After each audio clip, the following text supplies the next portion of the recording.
Hello, everyone. Welcome to 3 o'clock with SOC. Give me a moment to invite our Spanish-speaking guests. Bienvenido y gracias por ver 3 o'clock with SOC. Si quieres acceso al programa en español, por favor, marque ese número que aparece en la pantalla, cual es 646-749-3122. Cuando le conteste su llamada, marque 779-328-222. Today is September 11th. It's a very important day of remembrance. I can't believe it's been 19 years, and our hearts at SOC are definitely with all families impacted. I'm Andrea Rodriguez. I'm the Leadership Coordinator from Southside Organizing Center. You can always access all of our forum in English or Spanish on our Facebook page or on our YouTube channel. We have so many great moments and so many great guests, so I highly recommend if you ever get a chance to go back and view some of our videos, important topics that we talked about, and we definitely look forward to bringing even more topics in the future. We're always here for you, but 53215 is definitely a hotspot zone. So right now, everyone at SOC is working at home. That's why I'm not wearing my mask, but we are definitely following all rules of safety when it comes to COVID-19. And even though we're not with you right now in person, we're definitely with you through email or through our phone. You can always reach us at 672-8090, or you can email us at soc@socmilwaukee.org, or you can reach us via our Facebook or Instagram or through LinkedIn. I also wanted you to know we have a very quick survey and we look at them all the time. It might take you maybe 3 or 4 minutes to complete. It's a few questions. So if you can please fill out our survey, we will look for that and we can use any kind of suggestions you may have to improve our show or maybe talk about some topics that you want to discuss. So please feel free to reach out and do our survey for us. Even though, again, we can't be with you in person, we're definitely working remote. But we want to say hi to all of you. We miss you. We miss knocking at your doors. And while I can't see how many of you are live right now, we would love to see any comments. So please reach out and say hi or drop an emoji or something into the comments. I do want to let you know about a disclaimer. We're a very certain type of nonprofits, and while we have to be very careful, the views and opinions shared today do not necessarily reflect those of SOC. So while we can't necessarily vouch for every opinion out there, we want to make sure that we're having as many people on the South Side heard. Let's see what else we have. I want to give a couple announcements for today. Today we have a very important guest. We have a recorded interview with Tammy and Dr. Monique Liston from UBUNTU Research and Evaluation. So I'm excited to play that for you today. Thinking about the rest of the week, we have a very exciting week coming up. On Monday, we'll have Leaders Igniting Transformation. Tuesday, we'll have Dr. Arana back from 16th Street Clinic. And then on Wednesday, we'll also have Nelson Soler will be joining us again. Thursday, I'm really excited that Dr. Kowalik, our health commissioner, will be joining us for another session. And on Friday, some amazing legacy leaders and my personal mentors. Jesus Salas will be with us and also Carmen Cabrera. So I'm so excited to have them on the show for the first time, and I hope they're able to join us again soon. All right, so right now we have our guest with Dr. Monique Liston talking with Tema Rivera, and so we'll show that interview now.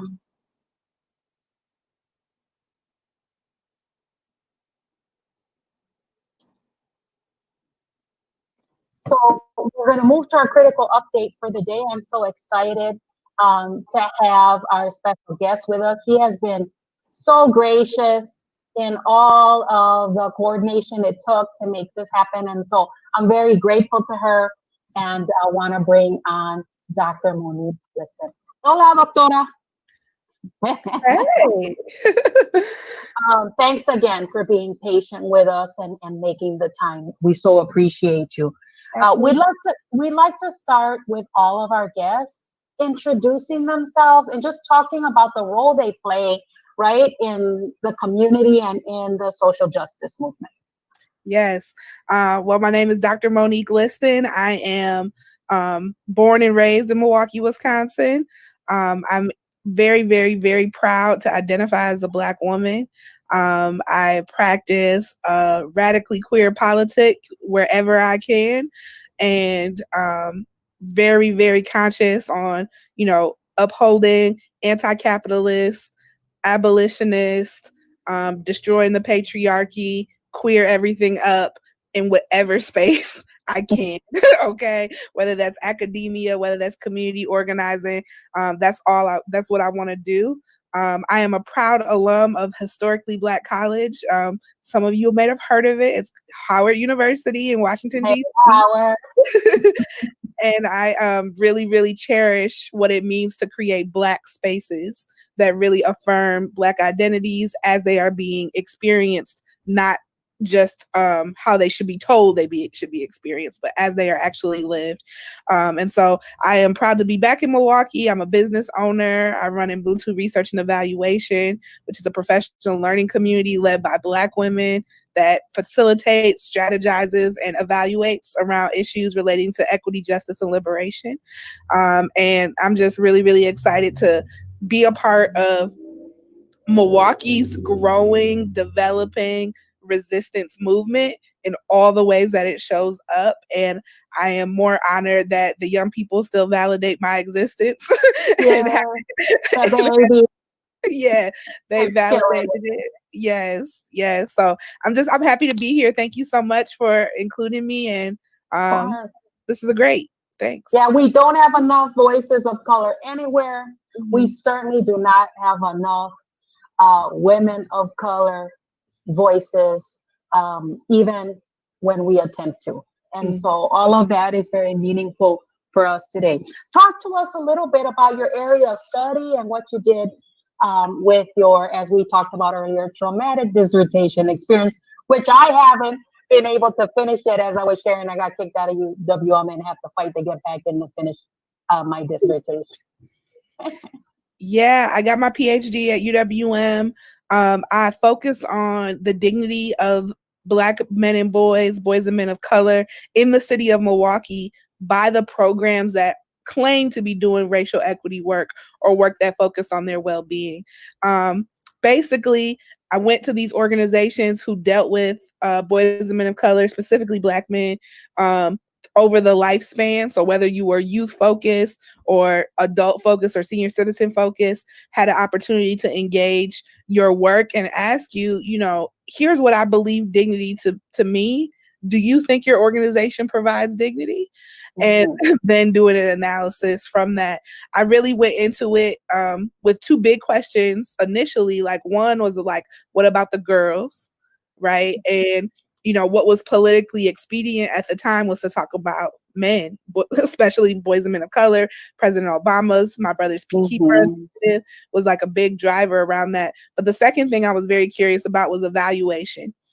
Basically, I felt, going into my program that we were using the wrong criteria to define success of our programs. And so if we went in with another lens, will we come out with a different sense of what we should be doing as successful for our boys and men of color? And at the end, what I found in my study was a lot of the small organizations were the ones who were actually dignifying the boys and men of color that participated. But because they're so financially strapped and had a very, very thin, like your executive director is the program director and it's only two other people who work there. No one's doing evaluation work or narrative change work that allowed them to talk about their program differently, right? And so when they went up against a larger organization that wasn't dignifying the boys and men of color, they would not score as high because the larger organization has someone dedicated to their data who can say, we're helping this many boys, even though we know attendance doesn't translate into engagement. We know that showing up doesn't mean that you're treating me well. We know that completing a program doesn't mean you affirmed me as a human being.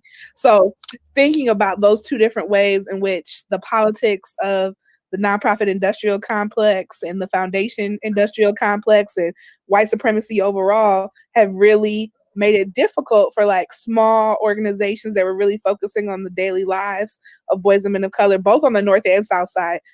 My dissertation touched both sides of the city, which is not typical when people are talking about Milwaukee, right? Was that the smaller organizations are doing the work, but you can't see it because they're busy doing it.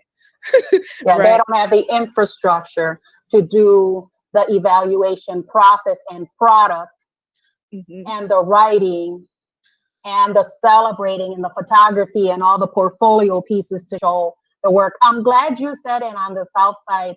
I've said it many a times. People don't realize that in our district on the near south side, which is like First Street to Miller Parkway, the valley to Oklahoma, it's 70% Latino, 20% white, and 8% African American.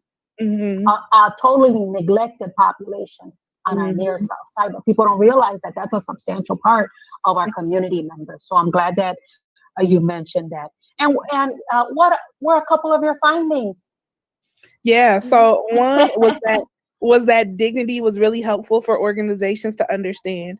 Once we really talked with organizations and put them through the training process to think about how dignity connects to their understanding of white supremacy, anti-Blackness, white supremacist thinking in their organization, they were like, light bulb just went off.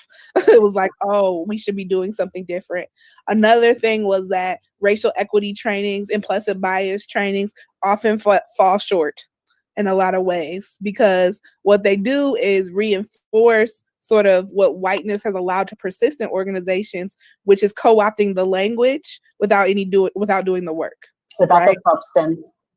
Yes, I'm sure you can testify. I mean, we can think about it in our own city. Right now, the state that has claimed racism as a public health crisis is also the worst state to raise a Black child.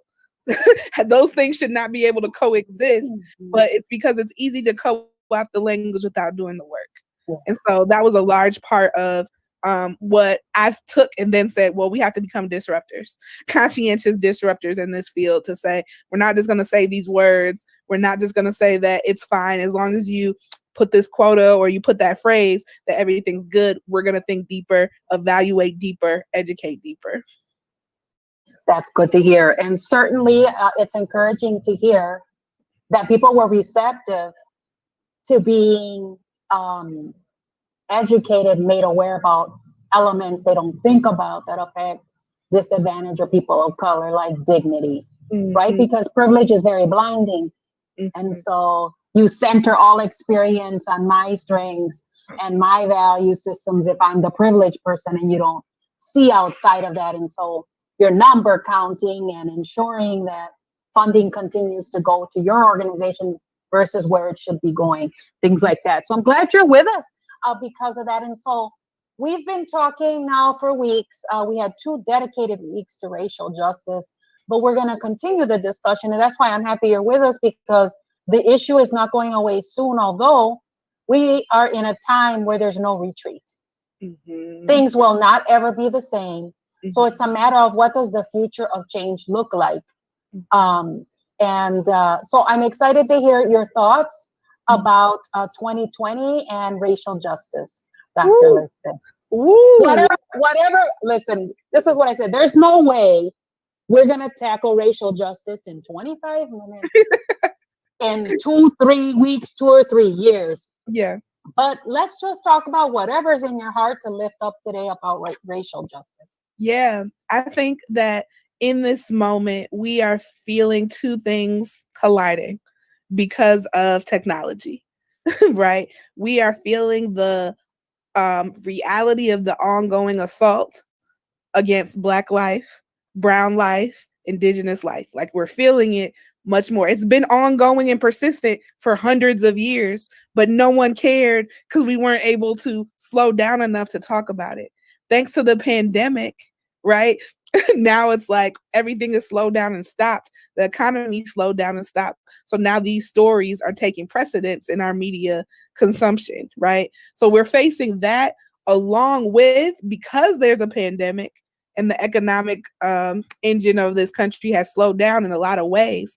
There's a lot of people who would have been, deemed the lowest class, or, a lot of workers who are like, well, I don't have my job, and now that I'm conscious of this, I've got nothing to lose. So of course I'm going to the street. I'm taking this to the street. I've already lost everything. You've been killing us. You've been arresting us. You've been policing us. And now I don't even have any work. I'm taking myself and my children out to the street, and we're going out there and marching every day because there is nothing else we can lose at this point. And so I hate to put it in these terms, but it's sort of like a series of unfortunate accidents to make a really fortunate revolutionary circumstance, in which people can really dig in and be critical of what it means to understand political engagement, to understand the intersections of race and class, to think critically about how gender and sexuality is also shaping this moment. And so it's much more at the forefront because a lot of the other things that were a part of the American idealism, i.e. shopping, luxury items, eating out, has been kiboshed. Like it's consumerism to the extreme. Yeah, it can't happen at the same rate. So now we're being, forced to reconcile with what has always been American history, which is the killing of Black and brown bodies, the erasure of Black and brown voices, the pitting against people of color in order to get access to whiteness. And that whiteness is some sort of neutral identity that is absolved from engaging in any of this work. And so when we're talking about, well, what do I hope comes out from this? I think, the small steps are necessary. Number one is for everyone to understand, like we were talking about before we started, there's no such thing as a race neutral situation. There's nothing that we do that is absent of race, right? Like our Black and brown bodies are shaping every lived experience. The fact that we are even able to have this conversation is a miracle. And we have to celebrate that, fight for it, and also mourn the fact that our bodies are also subject to greater death because we inhabit Black and brown bodies, right? And so if people are at least at the point where there is no escaping race, there is no, oh, it doesn't matter over here, or it's not a part of that, I think we're getting to the next step of being able to actually address the situation at hand. Yeah, I agree. The pandemic, in addition to slowing things down, stopping our mass consumerism waves, because there's no escaping it. It's like your crash wave. Right. People also had to relook at their values in light of potential death and illness. And that makes you think about what you're going to do with your time and your effort and the risk of life. And isn't it going to be for greater good than being trapped in the hyper-capitalist waves of our society? And so I do think, and people understanding, wow, because I'm a person of color or low income or both, I don't even have the same chance of surviving this pandemic, or I don't have the same resources to teach my children now that I'm home, et cetera, et cetera. And that makes, it makes for the perfect storm for change. Absolutely. Like you said, the perfect storm for change. What are some of the maybe places people can think about opportunities where they can get involved in the movement? We were talking a little earlier about different roles people and organizations can play, but what are some thoughts if people have yet to want to do something and have yet to find like their purpose in life, their calling or the opportunity? What are some ways people can be involved in the racial justice movement? Absolutely. That's a great question. If you have the pleasure or the honor to be employed right now, if you have any extra income, put it in the hands of organizers, because one, organizers are doing a lot of the frontline work that benefits you and not getting compensated properly for it. And on the other hand, there's a lot of stuff that happens on the ground or on the street level that has everything to do with well-being that isn't about a nonprofit, right? It's really about like, yes, we, in the middle of me organizing this protest today, I actually had to find housing for this couple as they were leaving an abusive situation. Like that becomes real and immediate, but I can't stop the protest and I can't not help them. So how do we put, the resources that organizers need directly to them? And it doesn't fail, especially when you talk about the women of color who are on the ground organizing. They're not trying to keep anything for themselves. They're trying to make a better situation for their community. So if you give it to them, they're like, yep, I put it in the hands of this person, that person, or this person.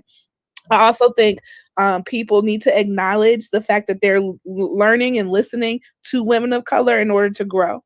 And so if you're doing that, don't do it in secret.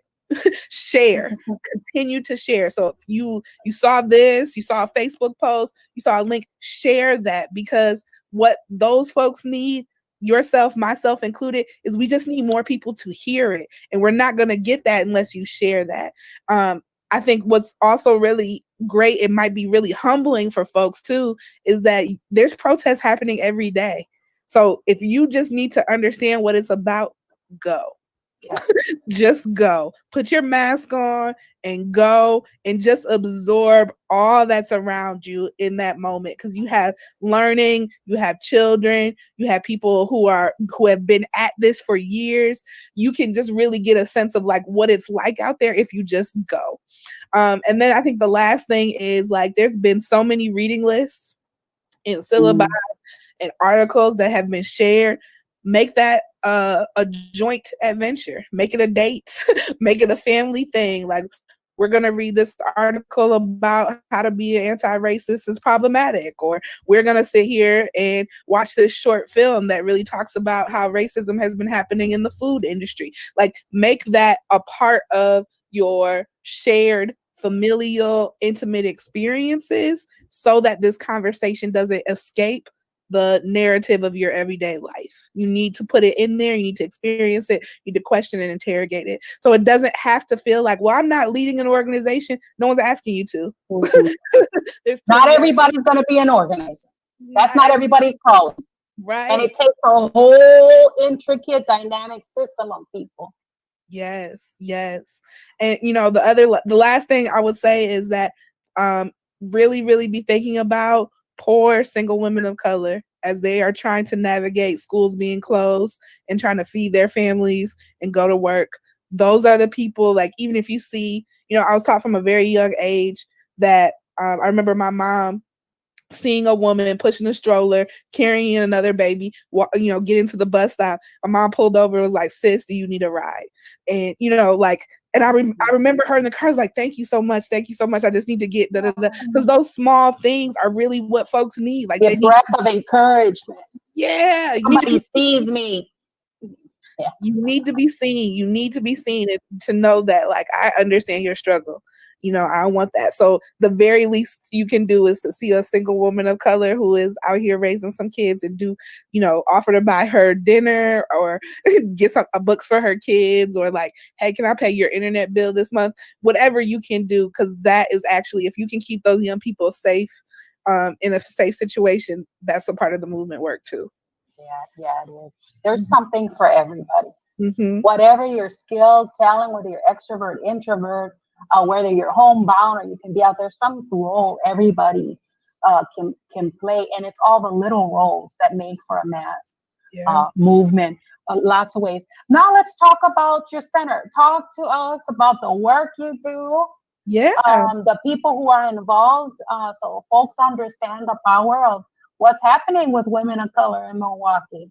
Absolutely. I'm the founder and chief strategist of UBUNTU Research and Evaluation. We're located at 1950 North MLK Drive, right on the corner of MLK and Brown. The number 19 bus stop is right in front. We are an organization of Black women that prioritizes Black women's leadership and voice.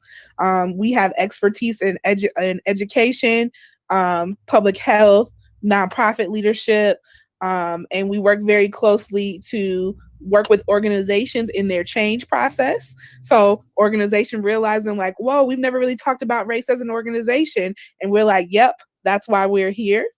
And so working through not just, hey, we had a workshop, but working through what does it mean for us to ask this question and work through it over a year. We also are evaluators, and so we evaluate programs and policies that are intended to interrupt racism or other oppressive systems. So that might be an after-school program, a youth-centered program, a ready-to-work program, a re-entry program. We're going to evaluate it and bring that intersectional lens of like, what does this mean? Because race is real, gender is real, sexuality is real, and how do we disrupt sort of the ways people have been oppressed that way? Internally, that means that I am working with a group of 6 other Black women who are learning how to work outside of the system, right? The system that has chewed us up and spit us out. what does it mean for us to build a collective together that isn't negotiating whiteness, it's restoring Blackness, right? That's a different sort of space to be in than your traditional nonprofit or university space. And so we come with all the degrees.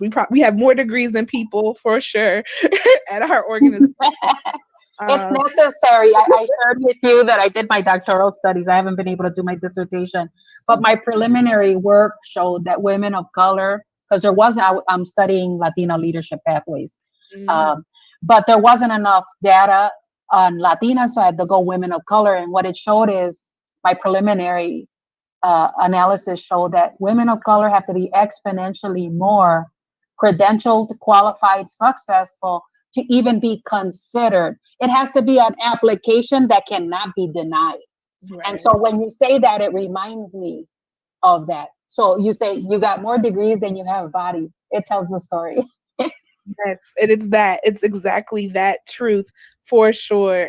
And I've never been more excited, and I can't even call it work anymore because it's so integrated into what it means for me to live, right? And it's not in an unhealthy space. It's, we're centering well-being, we're centering pleasure, we're centering joy, and we're also resisting white supremacy, resisting heteropatriarchy, resisting homophobia, queerphobia, and transphobia. We're resisting all of that, but in an affirming way, which is a narrative that has been so just healing to be a part of. And I'm really I couldn't be more thankful for the Black women who have joined me in this journey.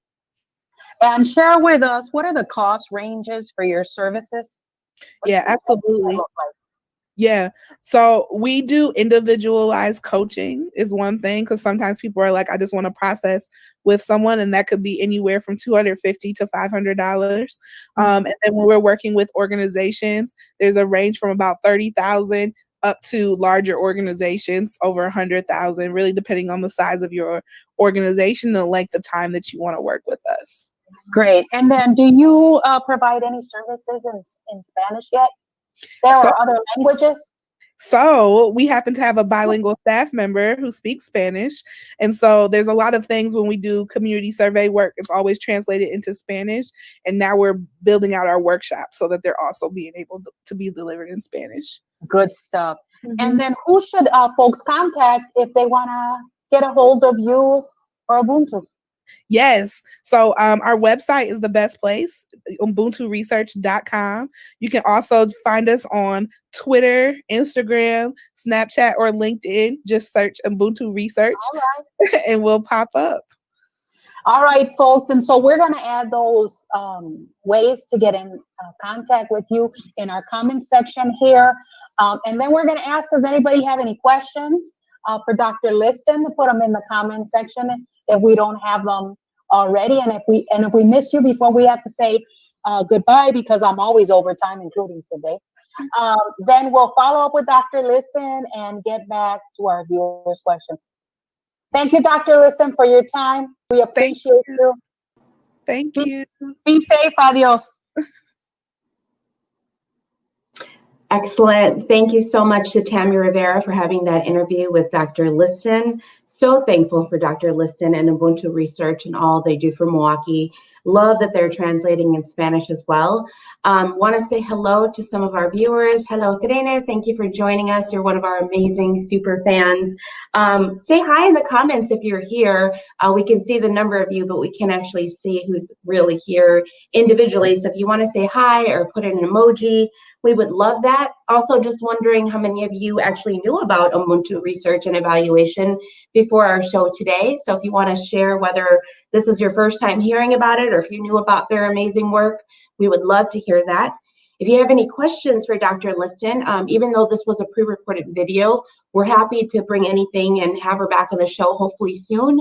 So feel free to put in any questions that you may have, maybe about some of the evaluation work that she talked about today, perhaps something about She also discussed about, narrative change work and the power of owning our own narratives, which I think is so incredible. And I love that that's happening. I would love to see that more happening on the South Side, especially with our brownness. So it's incredible to have them as mentors.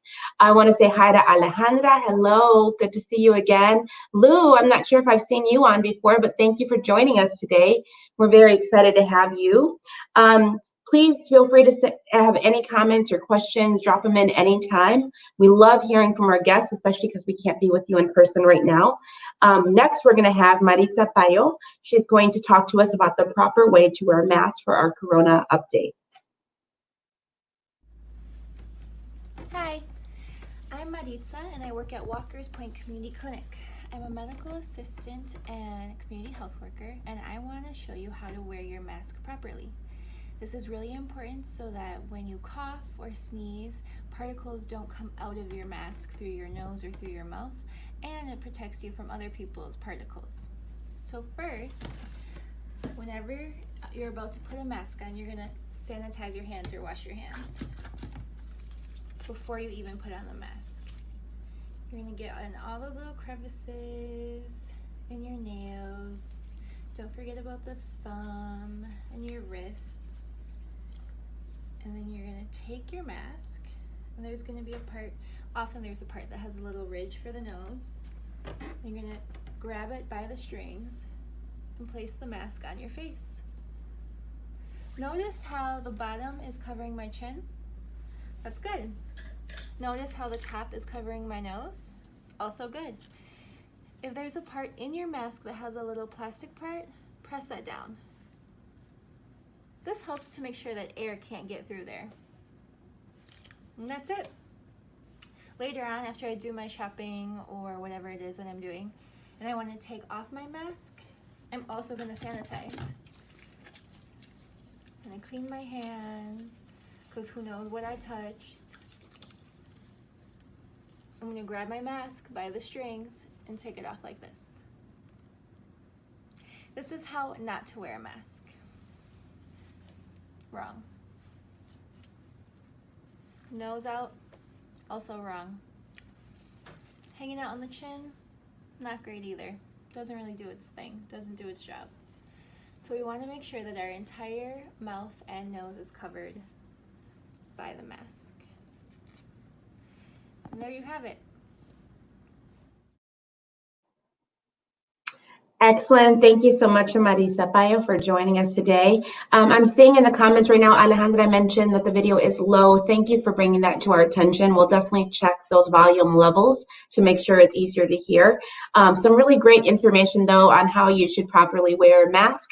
And we'll definitely have some other information on our website for Southside Organizing Center. Next, we're going to go ahead and have our civic engagement update, and it's going to talk about voting in Wisconsin and photo IDs.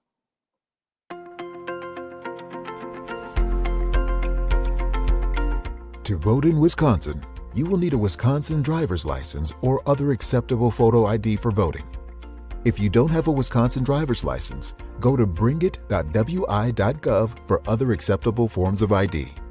You can get a free Wisconsin state ID for voting at a Division of Motor Vehicles Service Center near you. Go to bringit.wi.gov for information on what you need to bring to obtain an ID for voting. If you have any questions about how to get an ID for voting, call the voter helpline at 608-285-2141. Volunteers are available to help you with every step of the process to obtain an ID for voting. Once you have one of the acceptable photo IDs for voting, make sure to bring it with you to your polling place. You'll also need to provide a photo ID if you request an absentee ballot. When you request an absentee ballot online at myvote.wi.gov, you'll have to upload a copy of your photo ID. It is easiest if you do this with a smartphone, though a tablet or computer with a webcam will also work. Once you go through the online absentee ballot request process, you will be prompted to upload a copy of your photo ID. Click the green Add Files button. Then click Take Photo or Video. Take a picture of your ID. Double-check that it uploaded correctly and press Continue. Once you are finished, you will see a screen that says, "Thank you for successfully submitting your absentee ballot request."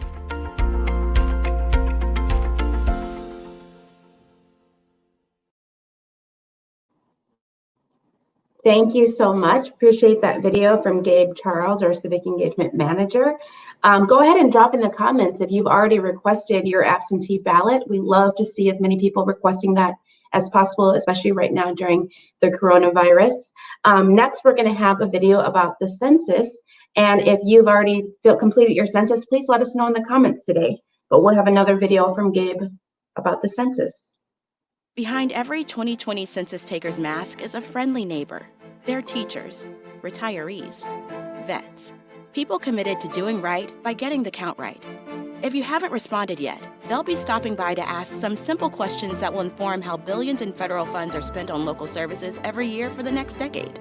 So when they come knocking, say hi from a safe distance and do your part to support your community. Time is running out. Shape your future. Start here at 2020census.gov. Excellent. Thank you so much. Yep, we love hearing from you in the comments, so feel free to say hi to us. Just want to see who's actually signed up for their absentee ballot or who signed up for the census. If you happen to have any questions, please don't hesitate to reach out to us at SOC. You can also reach out to our Census and Civic Engagement Manager, Gabe Charles. You can reach her at Gabe, G-A-B-E, at socmilwaukee.org. Next, I'm so excited. I get to have on my brother, Travis Hope, coming on to give us a safety update. How's it going? Hi, how you doing? Happy Friday. It's good to see you. Yep, happy Friday. How's it going, everybody? Good. I'm ready for some safety updates. All right. So just getting right into it. September 16th is going to be the crime and safety meeting for District 2. And it's going to be held at the KK River Plaza, which recently just won the Mandy Award. So big shout out to that, coming to the South Side and bringing the Mandy Award there to the neighborhood. So it's located between 14th and 15th in Harrison. It'll be at 6 o'clock. So hope people will come out. The new captain, David Salazar, will be there. He'll be there after they do the crime stats and everything. He can answer some questions afterwards, as well as other officers and others that are attend the meeting. The U.S. Attorney, Matthew Kruger, will be there talking about Operation Legend. So that was it was heard about briefly on the news and a couple of things about going after dangerous criminals with guns and whatnot. So they'll be talking about that. He'll be there. The U.S. Attorney himself, Matthew Kruger, will be there talking about the operation, just to clarify things in public and get out the truth and what happened. Also, it's just a great thing. We'll be outside. There'll be social distancing. There'll be masks worn. So we'd just like to have everybody come out. Once again, it'll be the KK River Plaza. We'll do it at the park between 14th and 15th in Harrison by the KK River Neighborhood Actions Gardens. So you'll see us out there. So come on out and say hi, and get some good information and talk with the community. Everybody in the community is welcome. It isn't 2nd District. It is the 2nd District Crime and Safety meeting, but all are welcome to come out. Some of the other things we'll talk about is September 14th, 2020, all the parking restrictions that were put on hold during COVID will be back on. So September 14th, if you didn't get overnight parking pass and whatnot, you need to go get one. And all the restrictions will be back over alternate side parking, stuff like that. So it's important that you keep an eye on that, your regulations on your block and your neighborhood where you park, and that you're getting that sticker if you need it, the overnight parking. So all that goes back in effect September 14th. So please keep an eye on that and act accordingly so nobody gets tickets or your car don't get towed. So try and figure out what's the best thing for you to do for your parking situation. Because September 14th, it all goes back into effect. So the city will be out there, the parking checkers will be out there looking for infractions. So please be on it, because we all know how hard parking is on the south side. So street lights. If you have any issues with street lights, you can call 414-286-2489. And that's anything from lights. The lights are out, The alley lights are out. The tree branches are in the way of the lights. It's blocking. You're not getting enough light in front of your house because the tree branch is blocking the light. You can call that in also, and they'll send somebody out. Damaged streetlight poles or fixtures. So if you notice the globe is hanging off the light, definitely call that in. If the pole itself is damaged, call it in. And most of the time, the poles will have the 4 numbers, the address on there. But if not, just put the address for the house closest to the pole. So wherever the pole's in front of that address, that's the address you let them know, and they'll come out and they'll figure it out. If there's wires exposed, you want to call that in. If you see the light starting to go on and off, like they call it cycling, you definitely also want to call that in. So it's just, they'll be able to come out and fix it quicker than waiting for it to go out and then calling them. So if you see any of that stuff, we have to call it in. Call it in, because there's no like way for them to know that the lights are out unless they see it. And there's thousands of lights in the city that they got to check on every day. So it's better if you see it, report it, so they can get them out there and get them fixed as soon as possible. So yeah. So any questions like that, let us know. We'll be happy to help also. Yeah, so also there's some crosswalk actions going on with the bike fed and Milwaukee walks that they're going to be doing along Chavez. So if you could look them up on Facebook, and they're going to try to bring awareness for people crossing and the reckless driving that we have going on in our city. So you'll see them along with signs that say yield for pedestrians. So just like I say, there's a lot of stuff going on in the city, and there's, so come out to the meetings. We got the Crime and Safety September 16th, and come out and hear about what's going on in your neighborhood. So I think that's all I got today. If there are any comments or any questions, you can always reach out to us. We're always happy to help you guys. As you know, SOC is always here for you. So really, that's all I got for today. Excellent. Thank you so much. And viewers, if you haven't gone to the KK River Plaza yet, it is so beautiful. Honestly, the work that the neighborhood group did, Travis, is gorgeous. They really did deserve that, Mandy. So congratulations on that. Yeah, I'm so thankful I can actually walk there from my house, but it's at Pulaski Park. So excited to be there. And we've had Captain Salazar on the show before. Excited to have him back. And I know he's made a pledge to be really one-on-one with the community as much as possible. So we're looking forward to building that relationship with them. Yeah, thank you for having us. Thank you for reminding us of Milwaukee Walks. That's so important. Shout out to the Bike Fed and everyone who's been doing great work with that. So thank you, Travis, and we'll see you soon. All right, thank you. Bye. Bye. All right, now we're going to have Marisol Diaz come on to talk about some SOC promos. Has this live forum been informative and useful to you? What part of the forum could be improved or changed to make it better? Please take a quick survey that's located in the comments section so that we can keep 3 o'clock with SOC going for residents. Thank you for tuning in. Excellent. Thank you so much. And so thankful for our team here at Southside Organizing Center. Even though, again, we can't be with you in person, everyone on our staff has been doing some job to make sure that this forum can come to you. So thank you for the team that we have. And this is my first time moderating all by myself. So I hope it went well for all of you. And I look forward to joining you again. We are going to have an incredible show next week. I can tell you Lit will be there on Monday, Leaders Igniting Transformation. So excited for that. So many great guests. So we look forward to seeing you again. Thank you for joining us. And now we're going to have some funder and partner thank yous. Bye, everyone. Hello, viewers. My name is Carlos, and I'm the Data and Canvassing Coordinator for SOC. We would like to thank everyone for supporting 3 o'clock with SOC live show and for completing our SOC survey. In addition to thanking our residents for tuning in and sharing our show, we would like to also thank the following sponsors: Wisconsin Voices, Community Development Block Grant, Neo Philanthropy State Infrastructure Fund, Movement Voter Project, Catholic Campaign for Human Development, Zilber Foundation, City of Milwaukee Office of Violence Prevention, Tides Foundation, Employ Milwaukee, and all of the faithful individuals who support SOC through their personal donations. Thank you.